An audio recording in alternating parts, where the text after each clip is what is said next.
So what we've got here is a charcoal painting that we know through carbon dating goes back to about 30,000 BC, found in an area of France named Chauvet.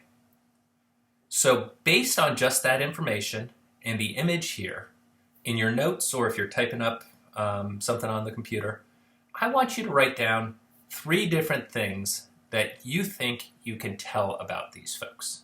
And I'm going to time it. I'm going to give you a minute to do that, and then we'll come back and we'll talk a little bit more. So investigate this, probe it, make some educated guesses. Based on what you see, what can you tell about these folks, and how could we use something that isn't written down to learn more about a group of people?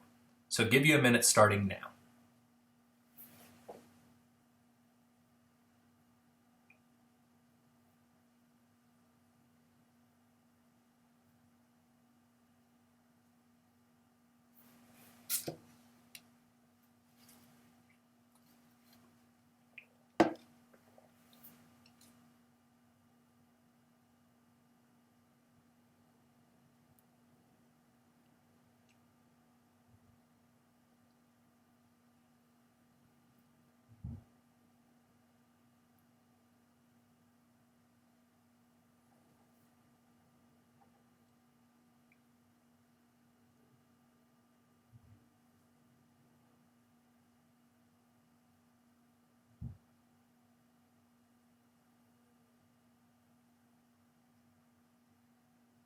So at the simplest, hopefully you saw something about animals here, right?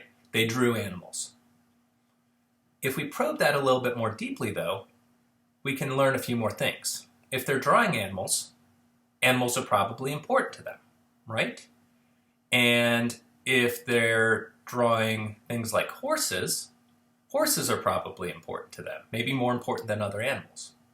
Now, if I give you a little bit more information and let you know that animals have not been domesticated by this point, humans don't raise animals by this point, then you can maybe make some further speculations. They're important to them. Why? Probably because they provide humans with something that is good for them. In this case, most likely food in the form of meat, or clothing in the form of hides. You can look a little bit more closely and say, hey, those drawings are pretty good, especially for somebody who lived 32,000 years ago. What's it take to become a good artist? Lots of practice. So somebody spent a lot of time practicing these drawings. If they spent a lot of time practicing, that also probably means that they've got a little bit of free time. If they've got some free time, they probably aren't starving, they probably aren't running from enemies all the time, which tells you that they probably lived a pretty decent life. You can look even closer and say, what the heck is a rhinoceros doing there? And you might come to the conclusion that the environment of France 32,000 years ago was probably way different than it was today. And just like it's probably not so nice out right now, that affects what you do and how you see the world. What the environment was like for those folks would have impacted where they live, how they live, what they do. Maybe you got real close here and said, hey, these things are drawn with charcoal, which tells you something. Charcoal is a byproduct of fire. So you know that they've mastered the use of fire, which can be used for heat and for cooking. Or maybe you came to that conclusion a slightly different way by saying, hey, these are drawings made in caves. Caves are dark. To be able to see, they had to be able to harness the power of fire. So you can look at this and on the surface say, hey, that's a pretty cool drawing. It's neat that it's that old.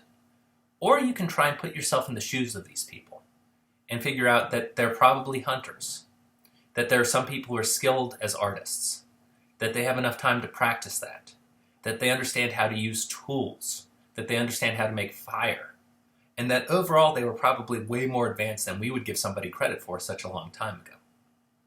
Let's keep this in mind as we look at sources, because especially in the textbook, we're going to get lots of visual sources, not things that are written down. And if you look at them closely, you can interrogate and you can figure out what these people were like, what they did, what they valued, what they cared about, how many people were there, what the layers of social classes were like. Next couple of slides, or actually really just the next slide, I'm going to give you a real quick run through of some stuff you don't need to take some notes on. I'll remind you that if we get there. And then we'll keep going on.